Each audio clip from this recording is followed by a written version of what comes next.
cortito, es como 10, 12 preguntas.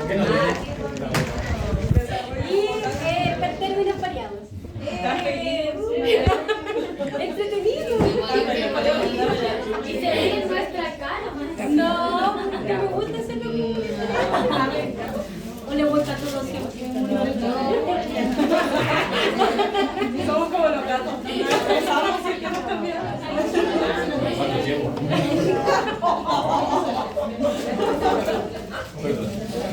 Lo recordaré. Pero ¿qué eres usted al final? Como los gatos ciegos. Me voy a hacer la ciega.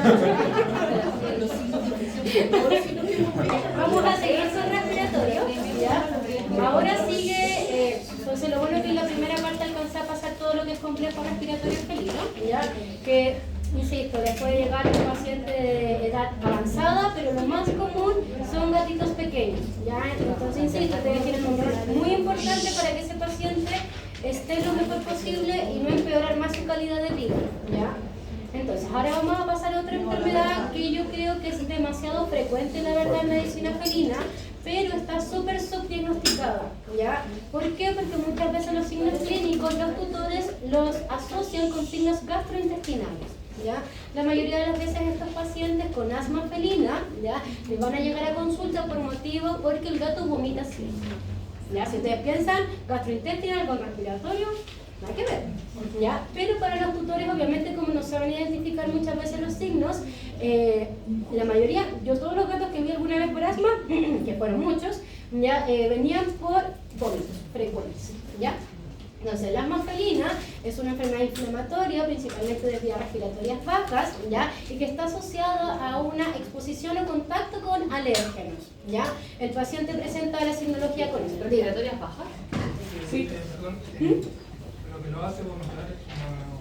Ahí les voy a contar. Si era para llamar la atención. Sí, luego les voy a explicar en la parte de signos clínicos, ¿ya? Y es una, como les decía, es una característica inflamatoria, ¿ya? Y que es esta como exposición a cualquier tipo de alérgenos, ¿ya? La mayoría de las veces uno no logra identificar como a qué alérgeno el paciente le genera la signología, ¿ya? Porque puede ser, o sea, inciensos, puede ser algo que limpiamos el piso, porque los gatos les incomodan mucho los olores nuevos, ¿ya? Pero la mayoría de las veces, al inicio no se dan cuenta los tutores que el paciente pueda tener como signología respiratoria y después empieza como a acumularse con el tiempo esta signología que yo les digo que realmente ellos llevan a consulta por vómitos, ¿ya? Y se describe que, por ejemplo, por literatura, que es del 1 al 5% de la población, pero insisto, yo creo que está subdiagnosticado, ¿ya? Yo, mis dos gatos son asmáticos. Incluso uno de los videos que les voy a mostrar es uno de mis gatos. Y digo, ¡oh, me sirve!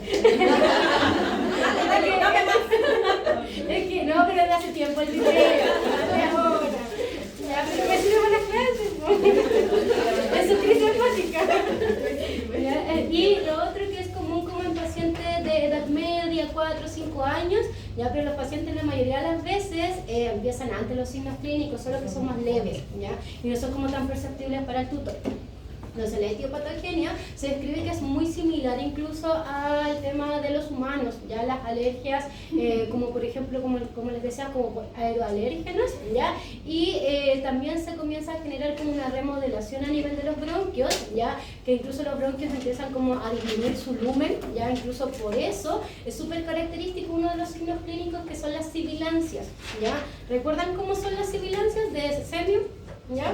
Entonces, un gato que ustedes encuentran o que llega a consulta con vómitos, pero al examen clínico tiene sibilancias, no se van a ir por sistema gastrointestinal. Lo más probable es que sea algo respiratorio, ¿ya? Entonces, también es importante eso. Y lo otro es hay una hipersensibilidad, como les decía, a exposición a diferentes cosas, ¿ya? Entonces, describe que es como muy similar al asma en humanos, ¿ya? Y la desventaja obviamente que es una enfermedad crónica, que no la vamos a curar, sino que obviamente tenemos que mantener al paciente que disminuya lo más probable sus crisis, ¿ya? Yo no le puedo hacer tratamiento siempre a mi gato para que no me funen, ¿ya? Porque a mi gato le tiene miedo a todo. Entonces digo, le empiezo con eso, se me va a morir por estrés. Y yo no quiero que se me muera todavía, por si acaso. Pero ahí era de antes, ahora está más tranquilo. ¿ya? Y entre los ciclos clínicos la verdad va a variar según como cuánto tiempo el paciente lleva con esta condición, si está expuesto o no a alérgenos, que son cosas que ustedes igual tienen que como conversar a los tutores en la conversación, así como el gato le pasa esto cuando usted, no sé, prende incienso en casa, sí, dice la gente, o cuando está fumando en la casa, entonces son cosas que le van a ir como sumando para llegar a un diagnóstico a ustedes, ¿ya? Y las presentaciones tenemos dos, la verdad, en el asma, tenemos la presentación aguda y la crónica, dígame.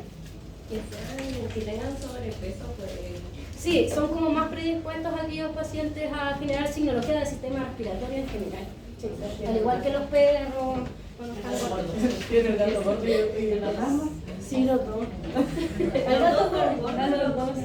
El otro día saqué una foto muy bacán, que la voy a... En algún momento estaba en el sol y se veía gordísimo. Una cabeza así, súper bacán. Pero estaba hermoso porque estaba tomando sol. Se la voy a poner en algún lugar porque sé que lo quieren conocer. ¿Sí? Y entonces, como les decía, tenemos esta presentación como la crisis asmática, ¿ya? Que es que los pacientes, por ejemplo, estiran el cuello, ya ponen una posición específica y empiezan a toser, ¿ya? Incluso también pueden escuchar sibilancias en los... O sea, es como... Sí, no es quizá específicamente sibilancia, pero es una tos como similar a ese sonido, ¿ya?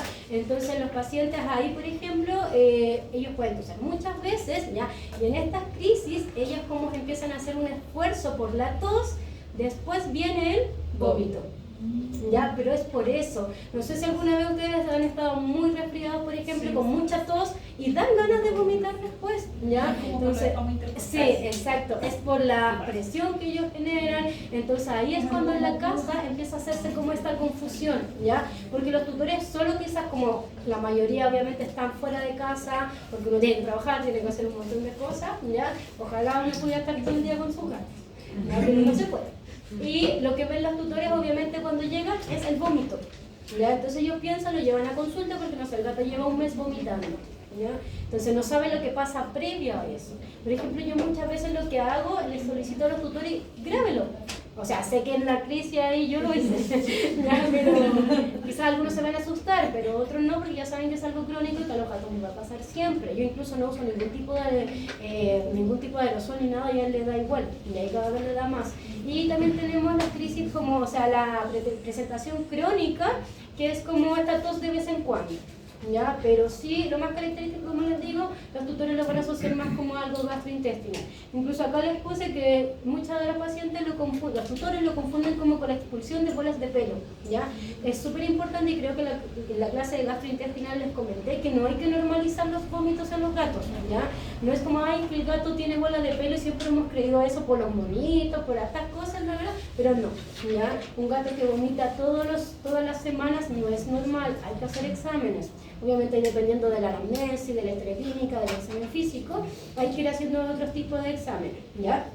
Y vamos a tener así como ya signos clínicos, como les decía, la tos, las sibilancias, y también podemos tener obviamente disnea, ¿ya? En las crisis asmáticas, la verdad que es esencial educar al tutor. Primero obviamente llegar como a este diagnóstico de exclusión de asma felina y después explicarle cómo son las crisis, ¿ya? Por ejemplo, los videos de mi gato sirven para yo explicarle a un tutor, ¿ya? Por eso lo grabé. Y les sirve porque así no se asusta tanto, pero sí hay cosas importantes que el tutor tiene que saber que sí son de urgencia para llevarlo inmediatamente a una clínica, como una posición ortopneica, ¿ya? Recuerden que en los perros es diferente a lo de los gatos. La posición ortopneica en gatos, los gatos estiran el cuello y los gatos se sientan, ¿ya? Y no apoyan su esternón con ningún tipo de estructura. Entonces ustedes pueden pasar la manito por encima. Y lo otro que uno le va comentando al tutor es si el gato ha dormido como siempre. ¿A qué me refiero con eso? Que los gatos, cuando están en un lugar que se sienten seguros, duermen todo emparramado, ya de lado, pero los gatos cuando tienen como dificultad respiratoria o incluso difusión pleural, como lo vamos a ver después, ellos no duermen de esa forma, todo el rato están como sentaditos, ¿ya? Entonces es esencial eso, y el gato intenta como no moverse nada porque sabe que va a generar una mayor dificultad respiratoria, ¿ya? En comparación a los perros que abren, creo, las manitos, los gatos no, se ponen como si estuvieran muy tranquilitos. ¿ya? Entonces es algo que es importante explicar a los tutores, ¿ya? Porque es diferente al perro como la condición. El gato intenta como no moverse nada porque sabe que va a ser peor, ¿ya? Y se estima como que el día un 15% de los gatos son llevados a consulta por vómitos, por signos gastrointestinales, ¿ya? Y yo en mi experiencia clínica lo viví, ¿ya? Yo vi muchos gatos que incluso el historial clínico era: lo llevaban a la clínica, le inyectaban serenio, le dejaban serenio para la casa y el gato seguía presentando vómitos en casa, ¿ya? Lo que yo hacía en el examen físico, lo que hay que hacer sí o sí, no se les puede pasar, es el reflejo de oxígeno, ¿ya? Sí o sí. Entonces vamos a tener quizás pacientes con sibilancias, pacientes con antecedentes de vómitos, ya que obviamente lo más probable es que sea posterior a esta crisis, ya, y el tema del reflejo de oxígeno les va a salir la mayoría de los pacientes positivos, ya. Yo ahí en semio con el Nico tenía una diferencia, ya, que según yo, incluso ya después ahí lo confirmamos, ya, que los gatos, la verdad que cuando no tienen nada a nivel de vía respiratoria, no hay reflejo de oxígeno positivo, no tosen nada, nada. Lo único que hacen los gatos es que estiran el cuello y tragan, ¿ya? Incluso lo vimos siempre en semio, ¿ya? En comparación al perro, cuando ustedes le hacen el reflejo de oxígeno, el perro siempre tose, una vez, obviamente si no es patológico, si no hay nada, ¿ya? Pero los gatos no. Entonces todo gato con un reflejo de oxígeno positivo tienen que empezar a buscar causas, y la causa más común que puede hacer es un asma felina, ¿ya? Incluso, por ejemplo, en clínica hemos visto como 3 o 4 gatos asmáticos, y que empezamos como a recopilar información y los tutores nos empiezan a contar cosas que antes habían sido como que nadie lo habían pasado como por alto, ¿ya? Entonces es importante porque es una enfermedad muy frecuente en gatitos, ¿ya? Y aquí están los videos. Este es solo de tos, en el primer caso. Si ustedes piensan, la tos en gatos no es frecuente. El perro sí. El perro tú lo sacas a pasear, le genera reflejo de oxígeno quizás con la correa y te va a toser. El gato no tose. ¿Ya? ¿Ya? Entonces es importante que cualquier tos en gato tiene que empezar a hacer como a buscar causas, ¿ya? Acá está mi gato, no me funen.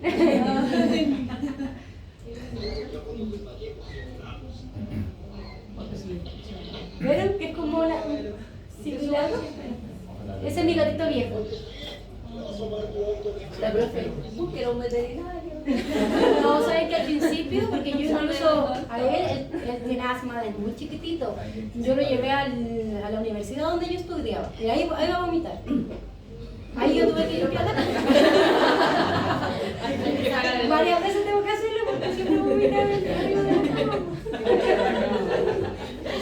Pero él de muy chiquitito tiene asma. Yo creo que como... No, porque yo lo tengo en la casa de mi papá. No, yo creo que no es mi libro. Sí. Él fue de muy chiquitito que ya empezó a presentar signología y al principio yo me asustaba porque decían, ¿qué es eso? Si no tenía ni idea, era estudiante, no me pasaban gatos en la universidad. Entonces yo, claro, lo llevé a la universidad y ya tenía el patrón bronquial de ahí, de ese tiempo. Entonces, a estos gatos obviamente yo les voy a enseñar cómo se hace, pero él yo no le puedo hacer tratamiento porque él se asusta con mucha facilidad. Yo le aplico pipetas que no duelen nada, el gato se esconde un día entero. Entonces le asusta todo. Todo lo que yo le haga, una vez le fui a tomar exámenes de sangre, yo no me atrevo porque yo me pongo a llorar. Me vamos a ese gato, es lo mejor que yo tengo en mi vida, de verdad. Sí. Sí, él tiene 13 años hoy en día, pues me acompañó durante toda la U, ahora, entonces es mi reliquia, la verdad. Entonces yo no lo puedo estresar más, la verdad. Pero el tratamiento, obviamente, el enfoque les voy a explicar cómo se hace y qué es lo correcto. Y a este gato la otra vez le hice puff y salía arrancando y se estresa mucho más, empieza con taquipnea, entonces puede hasta morirse incluso, y él es cardiópata también, entonces, si es cardiópata tiene enfermedad renal crónica, tiene asma, pero todavía está bien y me ama todavía. Si él me escucha, empieza a maullar al tiro de la sí, pero ahora está muy flaquita, así que hay que hacerle de nuevo exámenes de hipertiroidismo. ¿Vieron? Si ven que tiene una postura de ¿cómo se llama? Elevar el cuello, ¿ya? Pero la otra puede ser que de vez en cuando tose. pero las crisis asmáticas son así, pero cuando llega una posición ortopnéica al disnea es para llevarlos al veterinario, sí o sí, ya, pero ahí yo les voy a pasar como el tratamiento. Entonces el diagnóstico, la verdad que no hay como cosas específicas como que nosotros nos van a decir así como no sé, un PCR de algo. No tenemos eso nosotros, entonces tenemos que ir buscando información. Si ustedes piensan en anamnesis, ya podemos tener harta información que nos va a ir entregando como datos relevantes, ¿ya? Y obviamente el examen físico que va a tener el paciente, ¿ya? Y esas dos cosas son esenciales incluso en la... Ay, se me olvidó contar. Cuando a mí me llegaban estas pacientes, lo que yo hacía, porque ya venían este historial con Cerenia, el Cerenia es maravilloso para los vómitos. Entonces era raro que un paciente con Cerenia inyectable y después para la casa siguiera vomitando. Entonces yo le hacía el rastro fotoxígeno, me salía positivo y que, insisto, yo creo que los gatos si no tienen una condición, ni siquiera tosen, ¿ya? Solo estiran el cuello y tragan. Y lo que yo hacía, le ponía una dosis de dexametasona, a dosis antiinflamatoria obviamente, ¿ya? Y llamaba al día siguiente al tutor, le decía, hola, su gatita ha vomitado. Nada, me decía, no ha vomitado en todo el día. Dije, ya, pues no es gastrointestinal, ya, es respiratorio. Porque a mí el examen clínico ya me entregó que era respiratorio más que gastrointestinal, y el tema de la anamnesis previa que ya había estado con Cerenia y todas esas cosas. Y les va a llegar muchos casos así, ya, de verdad que a mí la mayoría de los gatos que era indicios asmáticos, su historial era gastrointestinal. Que iban a la clínica, le inyectaban algo para los vómitos, pero los vómitos seguían, ya, era porque obviamente era ahí. Yo he intentado como inculcarles mucho el tema de darse el tiempo de anamnesis, ¿ya? Porque si lo hacemos rápido, se nos van a pasar como esos antecedentes que les va a ayudar a llevar a un diagnóstico importante, ¿ya? Entonces, le podemos hacer exámenes complementarios, hemograma, perfil bioquímico, ¿ya? Y en el hemograma puede haber una eosinofilia, ¿ya? Pero lamentablemente recuerden que la eosinofilia igual no son características solo de algo alérgico, ya puede ser un paciente que no ha sido desparasitado hace tiempo, que ha tenido parásitos, que también se puede igual llegar a generar la alteración. Entonces no es como algo específico, pero que sí nos ayuda quizás al diagnóstico. Por ejemplo, mi gatito, yo al inicio cuando le hice estos exámenes en la universidad donde yo estudiaba, también salió con eosinofilia, salió la radiografía que tenía este patrón bronquial también, entonces todo coincidía, ¿ya? Y tenemos que sí o sí hacer radiografías torácicas, ¿ya? Que ahí van a encontrar ciertos patrones. Por ejemplo, obviamente si es a nivel de bronquio lo que vamos a estar generando la alteración, vamos a ver un patrón bronquial en la radiografía, ¿ya? Y también podemos tener como broncos intersticiales. Igual estas cosas las van a entender mucho más cuando les pasen imágenes, ¿ya? Porque nunca hay el intersticial, el bronco intersticial. sí, generalmente son así, ¿ya? Y el más común es como el intersticial, o sea, el bronquial. Sí, el más común que uno lo hace, ¿ya? Y obviamente si hay en otros lugares que tienen tomógrafo y todo eso, sí lo pueden hacer, y ahí sí van a ver como el engrosamiento de los bronquiolos, van a ver otras características como más específicas, ¿ya? Pero la mayoría de las veces uno no tiende como a llegar quizás a la tomografía, ¿ya? Pero va a depender también de la realidad de la clínica, porque hay clínicas que cada vez el tema de la tomografía va, muchos lugares ya la van teniendo. Por ejemplo, yo en el magíster que estoy haciendo, de España, no es de acá, y ellos como que para todo ocupan el tomógrafo, porque lo tienen en la misma clínica, entonces ya le ocupan como ecografía, radiografía, como que, claro, sí, pues, y ellos comentaban que solo lo hacen para tener como el caso clínico completo, como que la radiografía y la ecografía, pero siempre la tomografía para todo.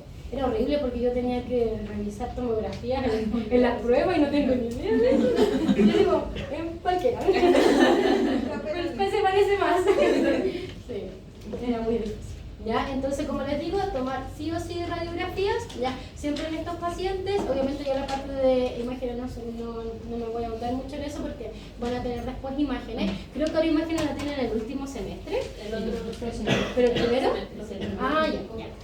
Igual todos los profes nos han dicho el mismo alcance, Sí, como es como raro porque claro, pero va a ser antes de clínica. Sí, antes de Ya, clínica. eso es pánico, porque en clínica ustedes tienen que tomar todas estas decisiones, tienen que hacer todos estos exámenes. Y lo otro que podemos hacer también es un lavado bronquialveolar, que eso se hace bajo sedación sí en los pacientes. ¿Ya? Entonces se mete como una concentración de suerito a nivel por unas sondas y después se retira ese contenido porque uno lo que hace es como lavar y después mandar a cultivar o vamos a hacer una citología ese líquido que nos sale de las vías respiratorias, ¿ya? Y lo más característico es que van a encontrar alta presencia también de eosinófilos, ¿ya? Y tenemos que mandarle, como les decía, un citoquímico y un citológico, ¿ya? Para evaluar, y también cultivos y obviamente sospechan como de bacterias y todas esas cosas. Pero lo más característico que van a encontrar es que van a haber eosinófilos, al igual que, como les decía en el hemograma, que puede haber una eosinofilia. Ya entonces son cositas como que nos van uniendo a. Igual también uno no llega como a esto, ya igual lo podemos hacer, no es algo complejo, con anestesista y todo el tema, pero uno generalmente como con historia clínica, la radiografía con este patrón, muchas veces uno ya llega a la aproximación diagnóstica de algo, ¿ya? Y obviamente tenemos que hacer otras pruebas para evaluar incluso si hay otras condiciones, ¿ya? Nosotros igual somos favorecidos por varias enfermedades, la verdad, que no tenemos acá en Chile, por ejemplo, entre ellas la enfermedad del gusano del corazón, ¿ya? Que genera sinología respiratoria. En otros países se tiene que mandar a hacer esa prueba, ya en cambio acá nosotros no la tenemos, pero sí hay otros parásitos a nivel del sistema respiratorio que están también súper subdiagnosticados. Se los voy a mostrar después en la parte de neumonía, ¿ya? Entonces también uno quizás podría llegar a necesitar como otro tipo de exámenes, ¿ya? Y el tratamiento obviamente va a depender del momento que nosotros estemos encontrando a este paciente. Primero, lo más importante es explicarle uno al tutor cómo, qué cosas son de relevancia para que lo lleven a la clínica, ¿ya? Si el paciente ya tiene una disnea severa, ya por ejemplo revisan la mucosa y están cianóticas, por ejemplo, obviamente es para llevarlo, sí, es para llevar, pero con calma, porque tampoco podemos estresar a un gato que tiene disnea, ¿ya? Hay que guardar la calma, hay que hacer todo, porque si empezamos a meter mucho ruido, capaz que el gato hasta se nos muera. A ese nivel, entonces también tenemos como que saber llevar la situación, ¿ya? Entonces, en tratamientos en crisis, cuando ya, por ejemplo, el paciente nos llega a la consulta, lo más importante es la oxigenoterapia, ¿ya? Porque el paciente obviamente está muy comprometido asociado a esta crisis de esta condición crónica, ¿ya? Entonces, en esos casos, nosotros lo que hacemos es inyectar también un corticoide, ¿ya? Principalmente dexametasona, porque ayuda a desinflamar obviamente la vía respiratoria, pero también necesitamos broncodilatar, ¿ya? Necesitamos abrir la vía respiratoria aparte de desinflamarla, y se describe que también podemos utilizar, creo que está como de uso humano, la terbutalina, ¿ya? Que es para la broncodilatación y que se puede administrar intramuscular. Después salen las dosis, salen todas esas cositas, ¿ya?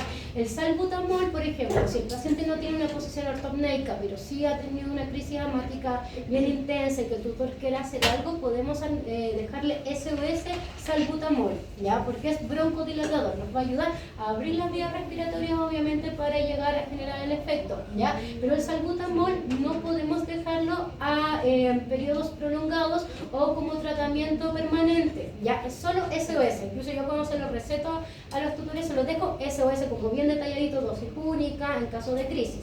Y responden bastante bien, la verdad, cuando son esta crisis severa. Incluso, por ejemplo, en unos estudios que les dejé igual anotadito ahí, se utilizó salbutamol como a forma permanente durante 2 semanas y se generó una reactivación incluso de la patología, generó mayor signología, mayor presencia de eosinófilos, mayor hipersecreción de la vía respiratoria, entonces no nos ayuda. SOS sí, ¿ya? Incluso, no sé si alguien utiliza salbutamol, pero también genera taquicardia, ¿ya? Entonces los gatos también tenemos la mayoría, o sea, la enfermedad más frecuente es las cardiomiopatías hipertróficas felinas, entonces tampoco podríamos pensar en dejar salbutamol a un paciente que ya tiene una condición cardiológica, ¿ya? Entonces de forma permanente no podemos. Hay otro que es el bromuro de isopropilo. Eso.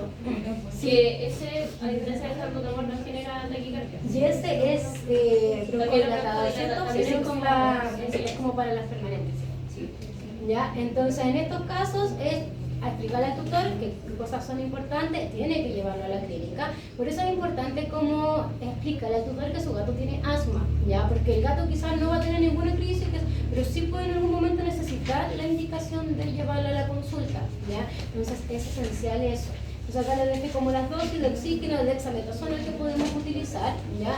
Bueno, yo en SEMI yo les había conversado, creo, al menos a mi grupo, que la dexametasona es 16 veces más potente que los otros corticoides, ¿ya? Por ende, la dosis que uno utiliza no es la misma, por ejemplo, que una prednisona o una prednisolona, ¿ya? La dosis inmunosupresora de esos es 1 miligramo kilo, pero la de la dexametasona es, por ejemplo, antiinflamatoria 0,1, 0,2. Si piensan, es poquito, ¿ya? Si uno le da a un paciente dexametasona a 1 miligramo kilo, lo estamos inmunosuprimiendo, recomiendo muchas veces más, ya que fuera prednisona o prednisolona.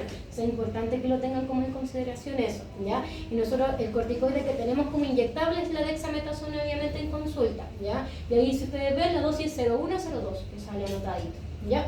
Y también ustedes en internet pueden buscar que hay unas como calculadoras de corticoides, que les sale como la equivalencia de cada uno de los corticoides, ¿ya? Y si ustedes ponen las dosis de, no sé, la similitud entre la prednisolona con la dexametasona, van a notar que la dosis de dexa es mucho más baja, ¿ya? Y recuerden que para hacer estas pruebas de supresión con dexametasona a dosis baja, es bajita la dosis y ya se inmunosuprime a nivel hipotálamo y hipófisis, ¿ya? Entonces también son cositas que a futuro la idea es que no se pasen con la dosis de dexa, ¿ya? Entonces, la DEXA se ocupa solamente en urgencia y luego se mantiene como hidrocortisona, una cosa así. Sí, después se mantiene con otras cositas. Sí, ahí la podemos mostrar. Y en caso de alguna, Sí. en caso de alguna anafilaxia, por ejemplo, la dosis sigue siendo 0,1, 0,2. La verdad es que sí. A mí en la U me pasaron que era 1 miligramo kilo. Incluso hay varios, libritos que es como de esta rápido de dosificación y también sale 1 miligramo kilo, ¿ya? Pero si uno busca papers ya más actualizados, la verdad que sí, pues bajita. Así como que con 0,5 tú ya estás haciendo una dosis inmunosupresora de dexametasona. Sí. Pero ahí si ustedes tienen la dosis así, o sea, la duda siempre con las calculadoras de corticoides, ¿ya? Los endocrinólogos yo creo que nos deben odiar cuando ocupamos 1 miligramo kilo, pues. Sí, pues. Sí, es en todo, porque es 16 veces más potente. Sí, en comparación a los otros corticoides. La prednisolona, 1 miligramo kilo sí es inmunosupresor, ¿ya? En estos casos uno utiliza el enfoque es de antiinflamatorio, por eso 0,1, 0,2, ¿ya? Y el manejo crónico, que es esencial, que yo no lo hago con mi gato, perdónenme, ya, pero porque no quiero que se me muera, una cosa u otra. El manejo crónico es porque nosotros necesitamos que esta hipersecreción al nivel de los bronquiolos, esta estenosis, no se sigan aumentando con el tiempo, obviamente, y llegar a generar lesiones más severas a nivel pulmonar, ¿ya? Entonces nosotros deberíamos empezar con un tratamiento crónico en base principalmente a un corticoide, pero inhalado, ¿ya? Inhalador, ¿ya? En estos casos se utiliza principalmente la fluticasona, ¿ya? Y la fluticasona en sus presentaciones siempre está asociada al salmeterol, ¿ya? El salmeterol es un broncodilatador, igual se describe que como el tratamiento crónico es lo que necesitamos el corticoide, ¿ya? Como vienen como unidos, utilizamos también el salmeterol, pero se describe que los broncodilatadores tampoco son esenciales de la permanencia, ¿ya? En comparación al otro. Y nosotros debemos, si lo más importante es en gatos, es utilizar una aerocámara especial para gatos, ¿ya? Sí, ya, pero miren, sí es cara, pero yo le digo a los tutores que es una compra. Vale, no sé, 60.000, porque yo le decía a los tutores que lo compraban por Amazon, ahora al menos está acá en Chile.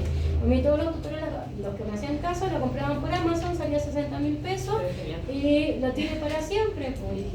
Sí, pues es que pasa que la aerocámara de gatitos, ¿ya? Estas, sí, la Aerocat, sí. Y al Aerocat a ti te asegura que el gato está inhalando lo que tú le estás administrando. Ahora, ¿cómo lo tengo? Ya, es que pasa que la neonatal al inicio puedes, pero es que esto tiene una válvula. Esto tiene una válvula especial en el interior que a ti te asegura que el gato sí está inhalando eso. Estamos las otras no tienen eso. Porque la neonatal es muy parecida. Puede ser quizás, si no sirve como por el tamaño y todo. Tiene también una válvula. Sí, ya, ahí lo desconozco si servirá, pero me imagino que sirve más esa que las otras. Sí, habrá que traer un gato también para revisar. Ya, entonces acá nosotros empezamos, como les digo, con fluticasona, está la dosis, generalmente son 2 puffs, ¿ya? 2 veces en el día, 1 o 2, va a depender del paciente, la verdad, cómo vaya respondiendo. Y sí o sí, lo ideal es que le indiquen con una aerocámara especial, ¿ya? Ahora en Chile están, las venden, incluso uno los busca y están. O si no, las pueden comprar por Amazon, AliExpress también, y llegan, hoy en día llegan como en 2 semanas las cosas. Yo en mis tiempos, se demoran como 3 meses en llegar, sí. Ahora se demora mucho menos, ¿ya? Lo otro importante es que tenemos que hacer un control ambiental. Si el gato es asmático, no vamos a estar fumando adentro de la casa, no vamos a estar prendiendo incienso, ¿ya? Entonces todas esas cosas debemos bajar la carga de aeroalérgenos, porque obviamente vamos a generar que el paciente vuelva como a generar alguna crisis y no sabemos si vamos a necesitar de urgencia llevarlo al veterinario, ¿ya? Entonces es una educación que hay que hacerle al tutor, ¿ya? Acá le dejé como, siempre intento dejar como fotitos para que se vayan como familiarizando con los ejercicios. existen, ¿ya? Lo que sí es importante en los gatos, lamentablemente los gatos se asustan con mucha facilidad, ¿ya? Entonces nosotros tenemos, ahí están todas las dosis en las tablitas, ¿ya? Nosotros a los gatos tenemos que adaptarlos a esto nuevo, ¿ya? Entonces, ¿qué tenemos que hacer? Primero, yo siempre le decía a los tutores, vamos, a mí, de todo el tiempo que tuve gatos asmáticos, yo tuve solo un tutor que hizo todo. Era muy bacán la niña. Hizo todo lo que le dije yo al pie de la letra. Entonces, ¿qué empezamos a hacer? Ella compró obviamente primero la aerocámara, se demoró un tiempito en llegar, ¿ya? Y empezamos a echarle churu. Nos dejábamos la aerocámara ahí y alrededor le echábamos churu. O sea, la niña, porque yo le enseñé cómo hacerlo, ¿ya? Entonces el gato como que olía la aerocámara, pero no le hagas puff, no que suene, nada.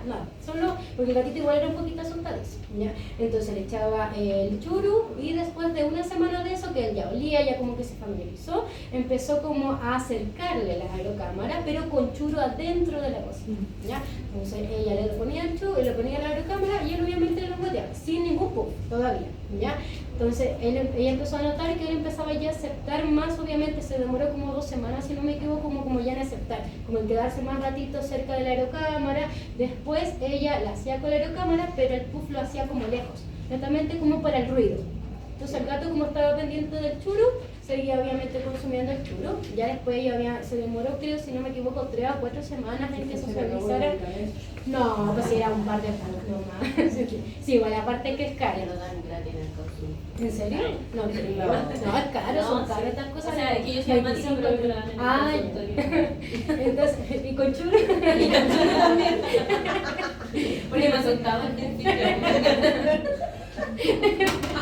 Entonces después lo que hay que hacer, ya hay que notar que el gato acepta, ¿ya? Y obviamente ya tenemos que empezar con el puff, y hay que ir evaluando cómo responde siempre. Yo lo que aconsejo que cuando vamos a implementar algo nuevo, que ese dulce, ese snack esté solo en ese momento.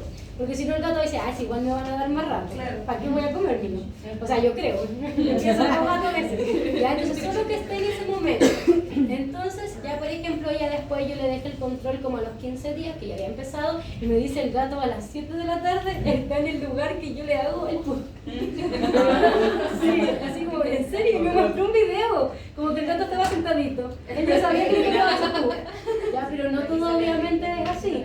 Y lo otro importante que estos productos igual no son rápidos de generar el efecto, ¿ya? Entonces al inicio del tratamiento nosotros sí tenemos que empezar a administrarles igual corticoides vía oral, ¿ya? Prednisolona principalmente, ¿ya? Entonces puede ser en pastilla, puede ser en jarabe, aproximadamente unos 15 días a dosis antiinflamatoria, ¿ya? Mientras vamos haciendo como todo este tema con el puff y para que el puff también vaya haciendo su efecto, ¿ya? Entonces se describe que los PUF, como son corticoides, también podrían obviamente llegar a generar signología adversa, ¿ya? Pero es menos probable obviamente que un corticoide sistémico a permanencia, ¿ya? También hoy en día hay estudios con ciclosporina, que ya la hemos conversado en el pasado, que nos ayuda también por las alergias, y también de células madres, ¿ya? Yo no quise ahondar mucho más, pero también hay como cosas nuevas asociadas como a la masculina, ¿ya? Pero, por ejemplo, el tema de las células madres es súper bacán. Si alguno hay un tema de tesis a futuro, es entretenido porque puede ayudar a muchas enfermedades crónicas, la verdad, en pacientes felices, ¿ya? Y acá está como anotadito lo que les expliqué de irlo adaptando y todo eso, ¿ya? Pero lo ideal es como indicarle, obviamente, al futuro esto. Y como les decía, la aerocámara es esencial netamente porque tienen estas válvulas y que tú te vas a asegurar que el gatito sí se va a consumir y se va a administrar el fármaco, ¿ya? Y el pronóstico es favorable, la verdad, la mayoría de los pacientes responden bien al tratamiento, ¿ya? Solo que hay que educar al tutor en relación a las crisis, ¿ya? Porque si no lo educamos, el tutor no va a tener idea de qué sucede, ¿ya? Lo otro, por ejemplo, acá yo encontré una fotito de un gatito que empezaba a tener signología dermatológica después de un tiempo con esto, por ejemplo, con fluticasona, y tenía demodicosis, ya después. Porque recuerden que igual, a pesar que sea un corticoide, puede generar una alteración y puede generar las defensas, obviamente, ¿ya? Son menos predispuestos que los sistémicos, pero obviamente hay que estar alerta, ¿ya? De todas estas cosas como dermatológicas, bueno, ya ustedes